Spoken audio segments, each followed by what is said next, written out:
Buka di Yesaya pasal 61 sampai dengan 11. Yesaya pasal 61 ayat 1 sampai dengan 11. Judul perikop yang diberikan LAI adalah kabar selamat kepada Sion. Sudah ya? Bisa disimak, saya akan bacakan. Roh Tuhan Allah ada padaku, oleh karena Tuhan telah mengurapi aku. Ia telah mengutus aku untuk menyampaikan kabar baik kepada orang-orang sengsara dan merawat orang-orang yang remuk hati, untuk memberitakan pembebasan kepada orang-orang tawanan dan kepada orang-orang yang terkurung kelepasan dari penjara, untuk memberitakan tahun rahmat Tuhan dan hari pembalasan Allah kita, untuk menghibur semua orang berkabung, untuk mengaruniakan kepada mereka perhiasan kepala ganti abu, minyak untuk pesta ganti kain kabung, nyanyian puji-pujian ganti semangat yang pudar, supaya orang menyebutkan mereka pohon tarbantin kebenaran, tanaman Tuhan, untuk memperlihatkan keagungannya. Mereka akan membangun reruntuhan yang sudah berabad-abad dan akan mendirikan kembali tempat-tempat yang sejak dahulu menjadi sunyi.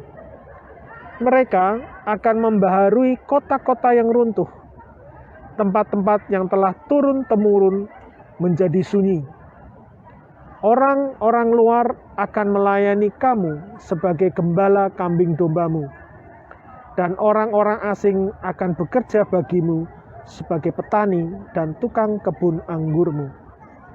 Tetapi kamu akan disebut imam Tuhan dan akan dinamai pelayan Allah kita.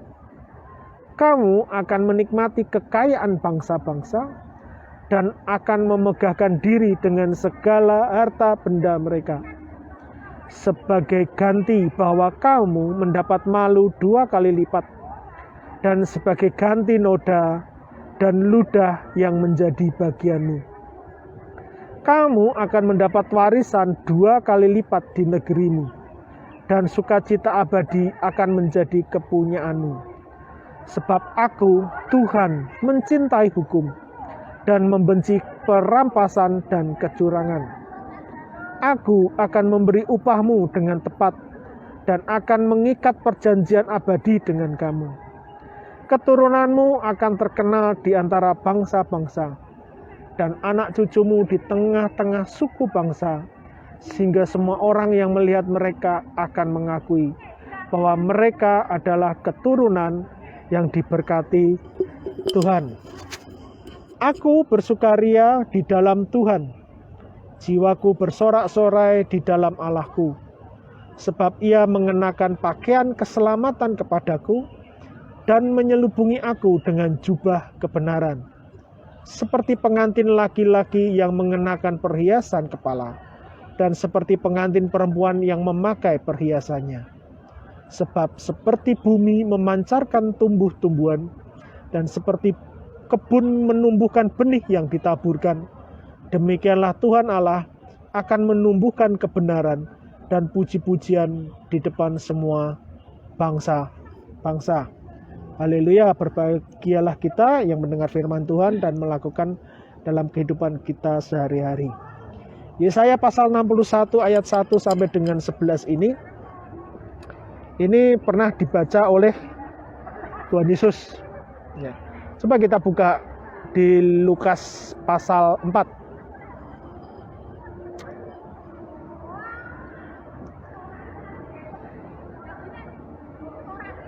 Di Lukas pasal 4 ayat 16 sampai dengan 30. Saya juga akan bacakan dengan lengkap supaya kita lebih memahami lagi.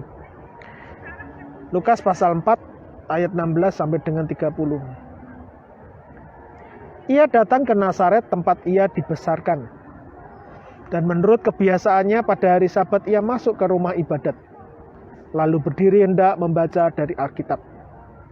Kepadanya diberikan kitab Nabi Yesaya, dan setelah dibukanya ia menemukan nas di mana ada tertulis, Roh Tuhan ada padaku, oleh sebab ia telah mengurapi aku untuk menyampaikan kabar baik kepada orang-orang miskin, dan ia telah mengutus aku untuk memberitakan pembebasan kepada orang-orang tawanan dan penglihatan bagi orang-orang buta, untuk membebaskan orang-orang yang tertindas, untuk memberitakan tahun rahmat Tuhan telah datang.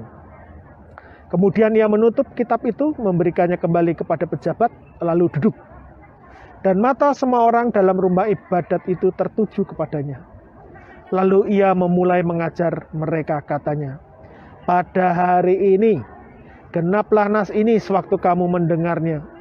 Dan semua orang itu membenarkan dia, dan mereka heran akan kata-kata yang indah yang diucapkannya. Lalu kata mereka, bukankah ia ini anak Yusuf? Maka berkatalah ia kepada mereka, tentu kamu akan mengatakan pepatah ini kepadaku, hai tabib, sembuhkanlah dirimu sendiri, perbuatlah di sini juga, di tempat asalmu ini, segala yang kami dengar yang telah terjadi di Kapernaum. Dan katanya lagi, aku berkata kepadamu, sesungguhnya tidak ada nabi yang dihargai di tempat asalnya. Dan aku berkata kepadamu, dan kataku ini benar, pada zaman Elia terdapat banyak perempuan janda di Israel ketika langit tertutup selama 3 tahun dan 6 bulan, dan ketika bahaya kelaparan yang hebat menimpa seluruh negeri. Tetapi Elia diutus bukan kepada salah seorang dari mereka, melainkan kepada seorang perempuan janda di Sarfat di tanah Sidon. Dan pada zaman Nabi Elisa, banyak orang kusta di Israel, dan tidak ada seorang pun dari mereka yang ditahirkan, selain daripada Naaman orang Syria itu. Mendengar itu sangat marahlah semua orang yang di rumah ibadat itu. Mereka bangun lalu menghalau Yesus keluar kota dan membawa dia ke tebing gunung tempat kota itu terletak, untuk melemparkan dia dari tebing itu. Tetapi ia berjalan lewat dari tengah-tengah mereka lalu pergi. Ya, jadi apa yang disampaikan di Yesaya pasal 61 dan juga kemudian diulas di Lukas pasal 4 khususnya ayat 18-19 itu yang terjadi. Jadi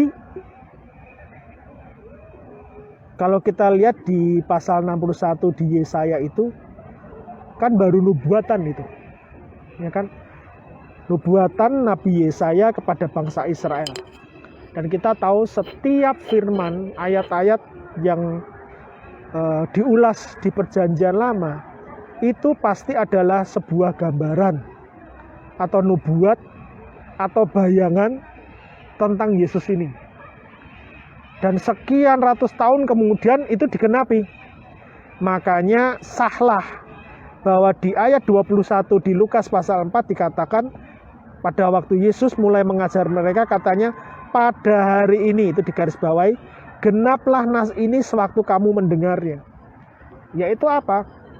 Roh Tuhan ada padaku, oleh sebab ia telah mengurapi aku untuk menyampaikan kabar baik kepada orang-orang miskin, dan ia telah mengutus aku untuk memberitakan pembebasan kepada orang-orang tawanan dan penglihatan bagi orang-orang buta, untuk membebaskan orang-orang yang tertindas, untuk memberitakan tahun rahmat Tuhan telah datang.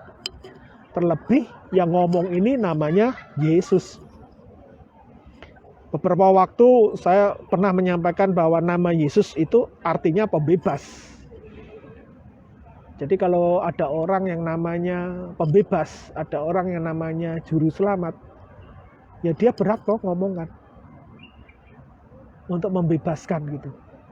Dan dia berang ngomong, yaitu pada hari ini genaplah nas ini sewaktu mendengarnya. Yaitu apa? Di ayat 18 dan 19. Yaitu apa? Menyampaikan kabar baik, benar. Terus apa? Memberitakan pembebasan, benar. Kemudian apa? Membebaskan orang-orang tertindas, ya benar. Kemudian memberitakan tahun rahmat Tuhan, ya benar. Jadi kenapa orang-orang Nazaret ini menolak Yesus? menolak pembebas gitu. Nah, ini yang kita harus waspada ya. Apakah itu terjadi pada saat itu? Bagaimana kalau terjadi saat ini? Artinya apa? Sekarang kita kan di bulan Desember ini, Natal. Kalau kita ngelihat ya, semua orang kan merayakan Natal toh? Dengan semua background agama. Tapi apakah menerima Yesus? Belum tentu. Padahal jelas, Yesus artinya pembebas. Kan begitu. Di mana roh Tuhan ada pada dia. Nah, jelas kok di ayat 18. Dan jelas juga ada urapan. Dan dia yang menyampaikan kepada siapa itu? Kepada orang miskin. Kepada siapa? Orang tawanan. Kepada siapa? Orang tertindas. Kepada orang buta. Tentang tahun rahmat Tuhan telah datang. Jadi jelas. Jadi yang menolak Yesus, yang menolak Natal yang sesungguhnya, sebenarnya menolak apa? Kabar baik. Menolak apa? Pembebasan. Menolak penglihatan. Menolak pembebasan dari ketertindasan. Jadi kan ngeri. Sangat jelas loh di sini. Jadi Yesus datang, apa yang dilakukan selain dia berkata bertobatlah, kerajaan surga sudah dekat, ya kan? Itu kan tagline-nya, saya pernah sampaikan itu tagline-nya. Dan ini detailnya, dia itu datang untuk orang-orang ini, orang miskin, orang tertawan, orang buta, orang tertindas, kan gitu. Nah, anehnya ada penolakan. Yang nolak orang Nazaret. Dan orang Nazaret ini adalah siapa? Keluarganya sendiri atau lingkungan masyarakatnya sendiri. Ya kan? Makanya ada sindiran tuh di sana dikatakan. Ya kan? Ayat 23. Tentu kamu akan mengatakan pepatah ini bukan firman loh ya. Ini pepatah loh, pepatah di lingkungan masyarakat, ungkapan. Yaitu apa? Hai tabib, sembuhkanlah dirimu sendiri. Perbuatlah di sini juga, di tempat asalmu ini. Segala yang kami dengar yang telah terjadi di Kapernaum. Pakai kata Kapernaum lagi. Nah, tahu nggak jaraknya Nazaret dengan Kapernaum itu berapa jauh? Kalau kita lihat di Google Map, nanti pakai Google Map aja. Itu 8 sampai 9 jam perjalanan jalan kaki. Jalan kaki. Kalau naik mobil 45 menit lah. Jadi sini mana? Ada Yunlong, Junwat. Naik mobil loh 45 menit. Sekitar itu ya. Jadi cukup jauh, 8 jam loh perjalanan. 8 sampai 9 jam perjalanan naik kaki. Jalan kaki. Kalau naik kendaraan, mobil sendiri mungkin 45 menit. Kurang lebih. Jadi jauh. Nah, ada perbedaan kalau nanti baca sendiri ya di Lukas pasal 4 ayat 31 sampai 37. Kalau Nazaret itu ada kalau di peta Israel itu di tengah-tengah. Kalau Kapernaum itu agak naik ke atas ke arah utara, terus agak di tepi Danau Galilea. Itu Kapernaum. Jadi perjalanannya 8 sampai 9 jam jalan kaki. Perbedaan 8 sampai 9 jam itu perbedaannya mencolok sekali. Perbedaannya apa? Kalau kita lihat di Lukas pasal 4 ayat 31 sampai 37. Itu banyak mujizat loh. Bahkan yang paling mengerikan zaman itu yaitu apa? Ayat 33, di dalam rumah ibadat itu ada seorang yang kerasukan setan dan ia berteriak dengan suara keras. Bayangkan, kerasukan setan bukan di tengah kota atau di pinggir jalan, tapi di rumah ibadat, dan itu di Kapernaum. Jadi ngeri sekali kalau menolak Yesus. Kalau ngeri sekali kalau di sini Natal menerima Natal, Christmas dan budayanya, tapi menolak Yesus. Kehidupannya akan begitu-begitu terus, ya kan? Akan ya akan miskin, tetap miskin, nggak ada kabar baik, ya kan? Akan tetap tertawan, nggak bebas-bebas, akan buta, nggak dapat penglihatan, akan tertindas, nggak pernah bebas. Bahkan yang paling ngeri di rumah ibadat mungkin akan kerasukan setan gitu loh. Ya kan? Jangan sampai ini terjadi di gereja-gereja yang mungkin bertikai. Gereja bertikai mungkin ya. Ada kemungkinan semua orang yang bertikai di dalam sudah kerasukan setan loh. Kan? Hanya berbicara organisasi tapi tidak berbicara organisme. Ya, tidak berbicara tentang Yesus, tapi berbicara program-program gereja. Ya program gereja baiklah, tapi bener nggak ini, ketepatan nggak dari keinginan Tuhan gitu loh. Ya kan, sumbernya harusnya kan dari Yesus, oleh Yesus, untuk Yesus. Jangan sampai takabur ya, ini gereja ya. Kita harus tetap bertobat, kerajaan surga sudah dekat. Nah ini jelas ini. Perbandingannya dua kota ini, Nazaret dan Kapernaum. Nah kalau kita ngelihat nanti selanjutnya ya di Lukas pasal 4 ayat 24 sampai dengan 30 itu lebih rinci lagi. Dan ini sebenarnya tadi berhubungan dengan waktu sebelum kita membahas firman ya tadi ya. Di sini perbandingannya di zamannya Elia dan Elisa. Zamannya Elia banyak janda di Israel selama 3,5 tahun. Tapi yang ditolong cuma 1. Kan konyol sekali sebenarnya. Kemudian zamannya Elisa. Banyak yang kusta. Tapi yang ditolong apakah dari Israel? Ya enggak, malah orang Syria. Orang kafir lagi namanya Naaman. Itu yang membuat mereka marah. Ya kan? Jadi apakah Tuhan tidak adil? Menurutku keadilan itu yang memicu itu tergantung kita. Kalau kita dekat dengan Tuhan, ya kan, datang dekat kepada Tuhan, seperti anak bungsu itu yang kembali dari pelariannya, kembali ke rumah bapaknya itu sudah menunggu. Nah kadang-kadang kita kan gengsi mau pulang. Nah apalagi yang sulung. Sulung itu kebangetan lagi, harusnya bisa menikmati harta bapaknya, enggak juga. Ya sama-sama hilang sebenarnya. Jadi mari kita kembali ke Tuhan Yesus saja. Tuhan Yesus itu sederhana, tidak macam-macam. Ya. Pokoknya targetnya dia adalah memberitakan bertobatlah, kerajaan surga sudah dekat.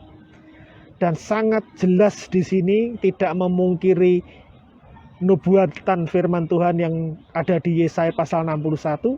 Di sini pun dia berkata pada hari ini genap.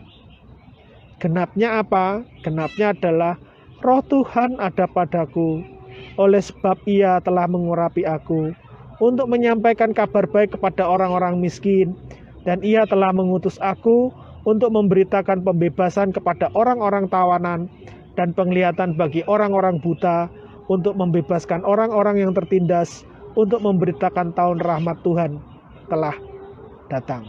Nah, lalu bagaimana dengan kita? Kalau kita ngelihat begini nih, coba kita ngecek program-program gereja pada umumnya. Siapa yang kita jangkau? Kebanyakan orang Kristen lagi ya. Lagi dan lagi. Dan bahkan maaf kata fokusnya bahkan orang-orang yang menengah ke atas. yang bisa support gereja dan pelayanannya kan gitu. Tapi bagaimana dengan orang yang grassroots, yang di bawah, yang tidak terjangkau kan? Yang apa? Yang miskin. Kalau kita di Hong Kong begini sangat susah ya mencari. Ada sih, ya kan, homeless itu banyak gitu kan. Kalau di Indonesia mungkin sangat dekat kan, mungkin tetangga kita kan yang berkekurangan. Kemudian siapa? Orang-orang tawanan. Pembebasan kepada orang-orang tawanan, apakah yang di penjara itu? Saya rasa ya tidak itu aja. Tawanan kebiasaan buruk. Sakit pun aku rasa itu tawanan. Iya. Yang tertindas ya, tawanan, sakit. Orang-orang buta mendapat penglihatan itu secara fisik. Tawanan dari intimidasi. Iya. Dan itu sebenarnya fokus kita gitu. Jadi tidak hanya Injil itu untuk yang belum mendengar Injil atau mungkin dari agama lain dan lain sebagainya. Bukan itu gitu. Kalau kita ngelihat tetangga kita mungkin sesama orang Kristen pun, tapi kalau dia miskin, tertawan, tertindas, buta, masa nggak kita tolong gitu. Jadi kita harus, makanya seperti tadi Elia, Elisa saja diutus Tuhan. Ya, mereka banyak melakukan mujizat aja, itu tidak kepada semua orang terjadi. Why? Kenapa? Ya karena juga tergantung kita, seperti tadi toh, kalau kita mendekat kepada Tuhan, kembali kepada Tuhan, pada saat itu juga mungkin ada hamba Tuhan yang akan diutus oleh Dia, atau Tuhan sendiri yang akan langsung menolong. Yang perjanjian baru, utus murid-murid jalan berdua-berdua. Ya. Kan Yesus perintahkan, aku jangan belok ke kiri atau Ya. ke kanan, tapi bagi Ya. orang Israel. Ya. Bukan berarti Tuhan Yesus itu cuma khusus untuk orang Israel, Ya. tapi tugas itu disuruh, Tuhan tahu persis bahwa orang Israel di dalam kita yang sudah percaya Yesus sendiri itu yang harus diberitakan. Mungkin ada pemahamannya yang salah, masih tertawa dengan paradigmanya yang salah, seperti itu, sakit penyakit dan sebagainya. Ya. Karena memang saat itu Tuhan kembali kepada umat pilihannya untuk bangsanya, pilihannya, yaitu Israel. Karena itu pada saat kebangkitannya dari orang mati, ya kan, menampakkan diri 40 hari dan sebelum naik ke surga, baru dia keluar yang namanya amanat agung. Baru di situ dikatakan apa? Keluar dari Yerusalem. Ya kan, untuk memberitakan kabar baik ya. Bukan hanya di Yerusalem, tapi apa? Ke Samaria, Yudea, sampai ke ujung bumi, baru keluar dari Israel. Seperti itu. Sempat itu di Kisah Para Rasul, murid-murid bertahan di Yerusalem. Ya kan? Sempat. Tapi kemudian mau tidak mau terjadi penganiayaan, pengejaran, dan kemudian keluar dari Yerusalem. Dan Tuhan pun pakai salah satu pengejar-pengejar orang-orang Kristen ini, namanya Saulus. Sehingga Tuhan jadikan Saulus menjadi Paulus, akhirnya memberitakan sampai ke Roma. Ya mau tidak mau, ya kita akan menjalani, kalau sama dengan firman Tuhan ya seperti itu. Kita harus mulai berbenah ya, terutama di Natal ini. Masa Natal begini-begini terus, ya kan, perayaan, pesta, peringatan hanya begitu. Tapi itu terus itu. Kenapa tidak ada sesuatu yang lain yang kembali ke firman Tuhan, yaitu tentang Yesus itu sendiri, ya kan? Nah ini yang paling penting kan, memberitakan Yesus. Natal itu dan Paskah itu seiringan berjalan. Nggak bisa sendiri-sendiri, itu nggak bisa gitu. Tapi kan coba kita lihat, kalau Paskah ya kan, itu kan jelas itu fokusnya ke Yesus. Tapi kalau Natal fokusnya kemana? Kan kebanyakan nggak ke Yesus, hadiahnya, environmentnya, lingkungannya, malah yang bukan nama Yesus makan, nama lain. Dan itu yang dikenal oleh dunia loh. Santa Claus, Sinterklas, ya kan, Bapak Christmas lah. Nah kan sayang sekali, padahal inilah kesempatannya bahwa mereka harus mendengar yang sesungguhnya. Jadi Natal itu berbicara mengenai apa? Tugas dari Tuhan yang firman itu menjadi manusia, dan ini tujuannya kepada siapa? Itu orang miskin harus ngalami Natal, yang tertawan harus ngalami Natal, orang buta harus ngalami Natal, dan orang tertindas ya harus ngalami Natal. Itu yang harus kita sampaikan terus. Jadi itu yang Tuhan taruh di hati kita, mari kita beritakan terus. Ingatin kepada teman-teman, diingatkan ini tentang Yesus dan pelayanannya.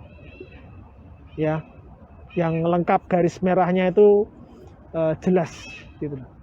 Dari apa yang dinubuatkan sampai juga digenapinya. Dan kita jangan keluar dari itu karena masih banyak PR. Oke, mari kita berdoa. Tuhan memberkati.